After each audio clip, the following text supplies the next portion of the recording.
Tiga penumpang tewas setelah perahu yang ditumpangi terbalik dihantam ombak di Sopeng, Sulawesi Selatan. Pemimpin Korea Utara Kim Jong-un segera menerapkan lockdown setelah adanya laporan kasus pertama COVID-19. Fabio Quartararo kembali merajai sirkuit Jerez Spanyol usai keluar sebagai juara seri MotoGP Andalusia.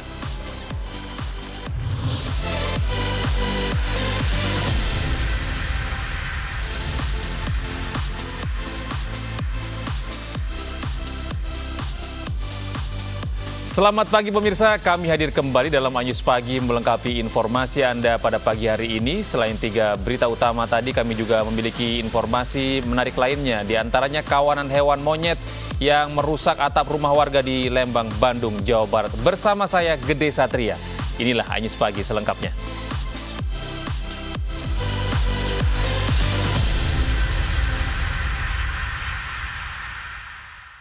Pemirsa, belasan wanita penghibur berkedok pemandu karaoke diamankan petugas Satpol PP dari sejumlah tempat hiburan malam Kabupaten Dharmasraya, Sumatera Barat. Selain menjaring wanita malam, petugas juga turut menyita 2 jerigen minuman keras jenis tuak.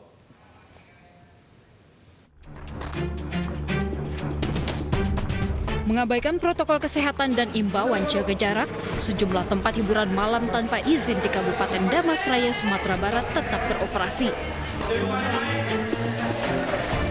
Dalam razia ini, petugas berhasil menjaring 17 orang wanita penghibur. Bahkan petugas juga mendapati seorang wanita penghibur yang tengah menggendong anaknya. Ironisnya, lokasi maksiat tersebut berada di belakang rumah dinas Bupati Dharmasraya. Selain menjaring belasan wanita penghibur, petugas juga turut menyita 2 jerigen minuman keras jenis tuak. Sebelum digelandang ke Mako Satpol PP, satu persatu wanita penghibur menjalani pemeriksaan suhu tubuh. Masa-masa ini kita menerapkan physical distancing, social distancing, orang-orang yang berkerumun dilarang, termasuk juga apalagi ini adalah kafe-kafe yang pada umumnya ini tidak berizin. Sebagai sanksi, tempat hiburan malam tak berizin itu disegel petugas. Sementara belasan wanita penghibur akan diproses dan dibina di Panti Rehabilitasi Sosial Kabupaten Solok. Dari Kabupaten Dharmasraya, Sumatera Barat, Budi Sunandar, iNews melaporkan. Akibat kelebihan penumpang dan dihantam ombak, sebuah perahu di Danau Tempe, Sulawesi Selatan terbalik. Proses evakuasi berlangsung dramatis, 3 korban ditemukan meninggal dunia, sedangkan 5 lainnya selamat.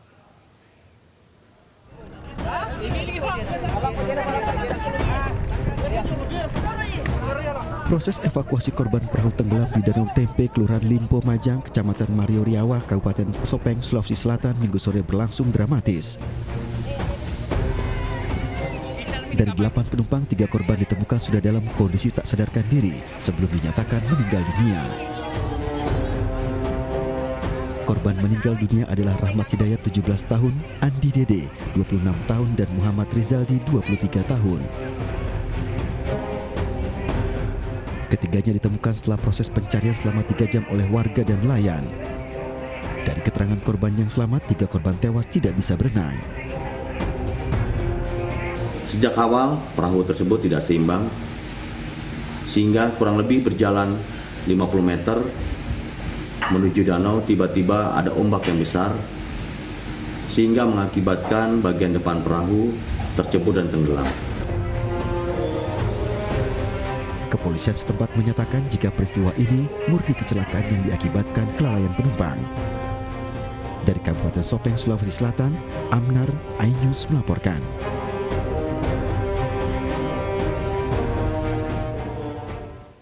Sementara itu di Polewali Mandar, Sulawesi Barat, bocah 7 tahun meninggal dunia setelah tenggelam di lokasi wisata air terjun.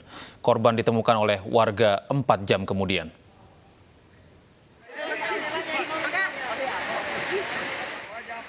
Bocah berusia 7 tahun tenggelam di wisata air terjun Limbong Kamandang, Prapango, Polewali Mandar, Sulawesi Selatan.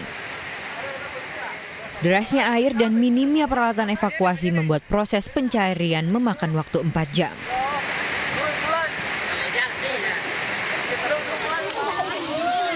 Korban ditemukan dengan melempar alat mancing lalu terikat di baju korban. Bocah langsung dibawa ke rumah duka di Desa Makombong. Diketahui korban tengah berlibur bersama keluarga di lokasi air terjun ini. Korban yang hendak mengambil sendalnya yang tertinggal di dekat air terjun terpeleset hingga jatuh dan tenggelam. Dari Polewali Mandar, Sulawesi Selatan, Huzair Zainal, iNews melaporkan.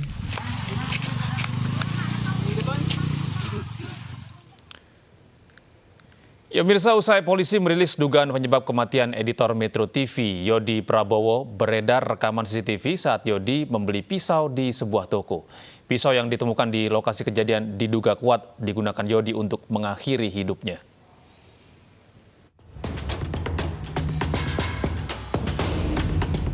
Inilah rekaman kamera pengawas yang beredar saat editor Metro TV Yodi Prabowo membeli sebuah pisau di sebuah toko perkakas di kawasan Rempoa, Tangerang Selatan. Yodi terlihat datang seorang diri menggunakan sepeda motor miliknya. Yodi juga mengenakan jaket yang sama seperti saat jenazahnya ditemukan.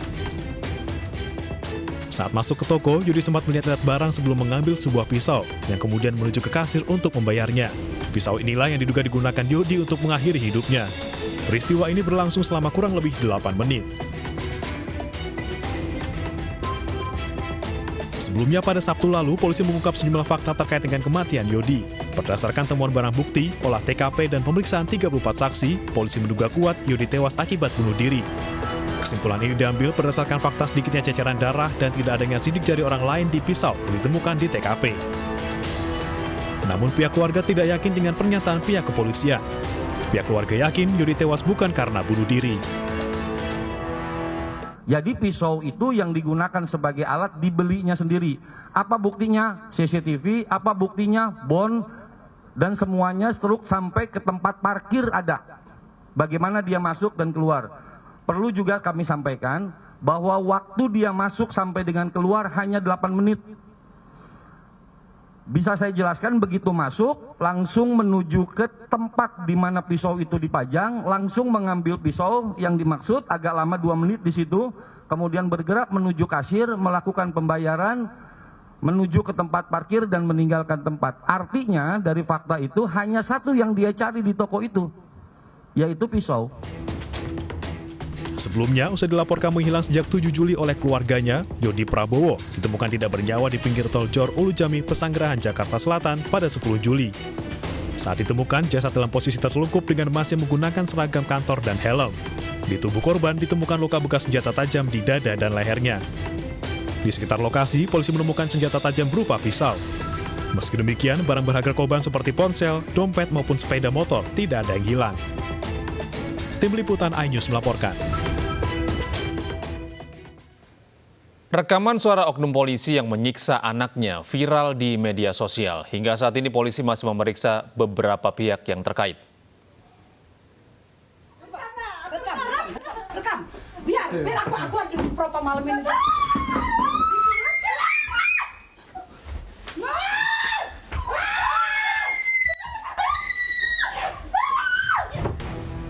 Unggahan berupa rekaman suara di media sosial Instagram @Aurelia_Renata memperdengarkan pertengkaran keluarganya. Melalui Instastory-nya, Aurelia menjelaskan jika ia dan sepupunya dianiaya ayahnya yang merupakan oknum polisi. Bahkan ponsel Aurelia pecah karena dibanting. Aurelia pun menuliskan penganiayaan dipicu karena perselingkuhan ayahnya. Kini polisi telah memeriksa Aurelia dan rekaman yang diunggah di media sosial. Dari laporan tersebut kami kemudian melakukan upaya. Yang pertama adalah kami mengantar korban untuk membuat visum ke rumah sakit. Dan dua-duanya, yang pertama laporan dari saudari LF itu kami juga sudah mengantar untuk membuatkan visum. Kemudian yang kedua dari saudara RW itu juga kami sudah mengirimkan ataupun meminta untuk dibuatkan visum. Sampai dengan saat ini hasil visum memang belum keluar dan mungkin nanti akan kami tunggu dan akan kami tanyakan ke pihak rumah sakit. Sementara itu, oknum polisi dalam rekaman juga melapor Aurelia karena menggigit dirinya. Tim Liputan iNews melaporkan. Polisi menangkap pria yang diduga menjual istrinya untuk membayar utang di Kecamatan Lintau, Buwo, Tanah Datar, Sumatera Barat. Dari pengakuan pelaku, dirinya berutang Rp200.000 dan tidak bisa membayarnya.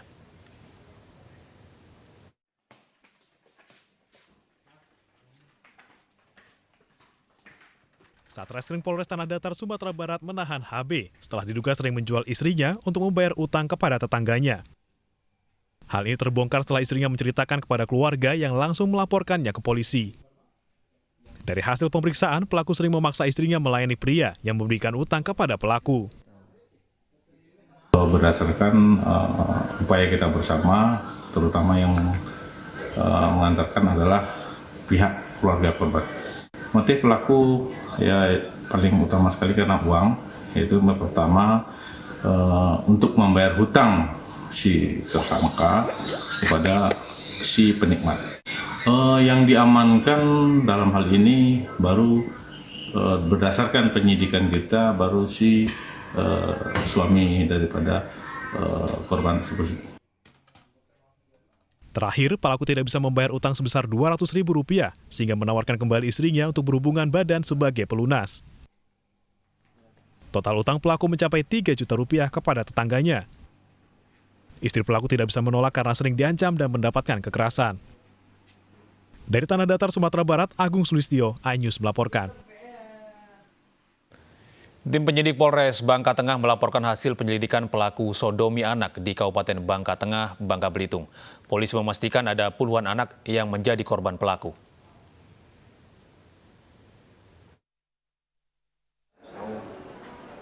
Kepolisian Polres Bangka Tengah menyatakan puluhan anak di bawah umur telah menjadi korban pelaku sodomi DF yang sebelumnya ditangkap akhir Juni lalu. Berdasarkan laporan korban dan pengakuan tersangka telah melakukan tindakan tak terpuji tersebut terhadap puluhan anak sejak 2015 lalu. Tersangka melakukan aksi bejatnya di rumah dan di sebuah pondok di kebun.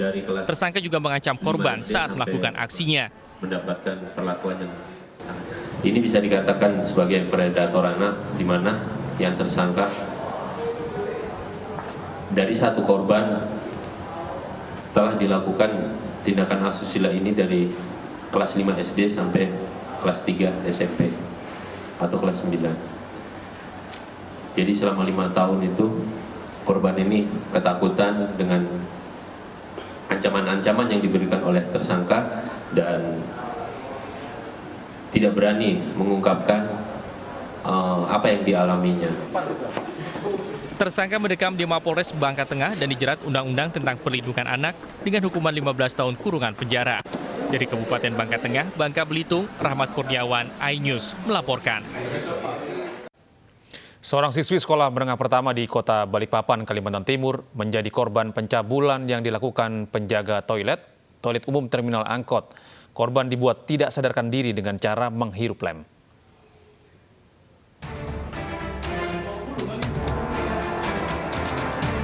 Penjaga toilet umum di terminal angkot Balikpapan, Kalimantan Timur ditetapkan jadi tersangka pencabulan pelajar SMP.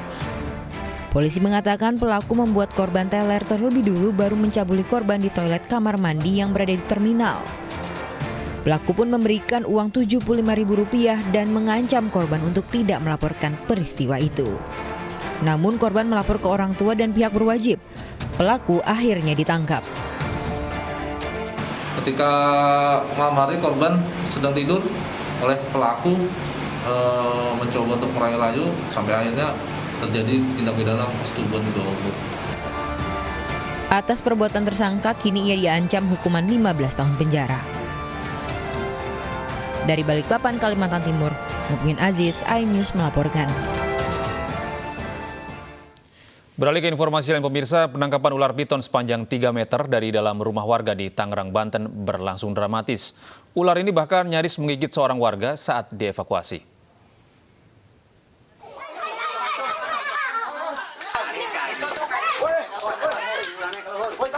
Evakuasi seekor ular piton dari dalam rumah warga di Desa Cijandra, Pagedangan, Tangerang, Banten ini berlangsung dramatis.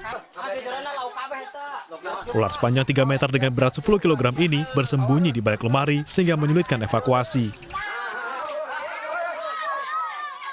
Namun saat keluar dari dalam lemari, ular hampir menggigit warga. Warga mengaku penemuan ular piton ini adalah yang keempat kalinya di wilayah mereka. Sebelumnya ditemukan 3 ular piton lain yang kedapatan memangsa hewan ternak. Ya lebih khawatir, terutama di sini kan banyak anak-anak gitu. Takutnya nyerang anak-anak. Emang di sini Pak, emang sering muncul gitu ya awal-awal ini ke pemukiman warga Pak ya? Sering. Bahkan ini sedikit kecil. Bahkan ada yang paling gede. Iya, ada yang dapat gede yang pernah itu yang pertama itu. Warga berencana akan memberikan ular ini kepada pecinta reptil yang bersedia untuk memeliharanya. Dari Tangerang, Banten, Aymar Rani, iNews melaporkan.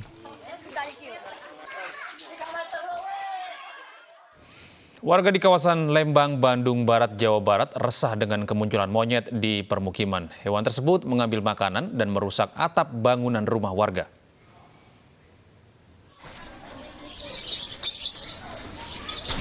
Puluhan ekor monyet berlarian di permukiman kawasan Gudang Kahuripan, Lembang, Bandung Barat. Monyet ekor panjang ini mengelilingi atap bangunan rumah warga.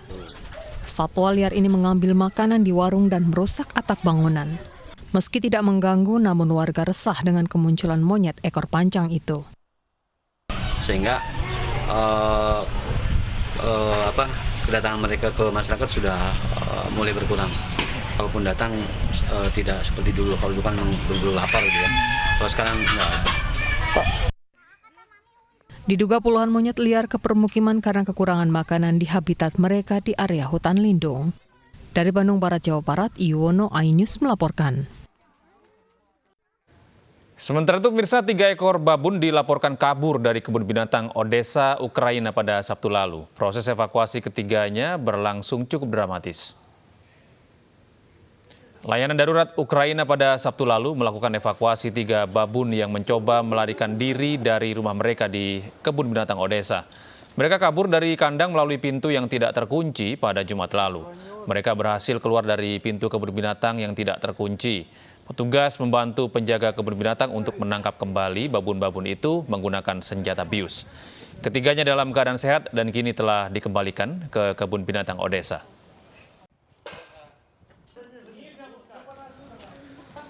Sebuah truk terseret arus sungai di Bone Bolango, Gorontalo. Kami segera kembali dengan informasi lengkapnya usai jeda.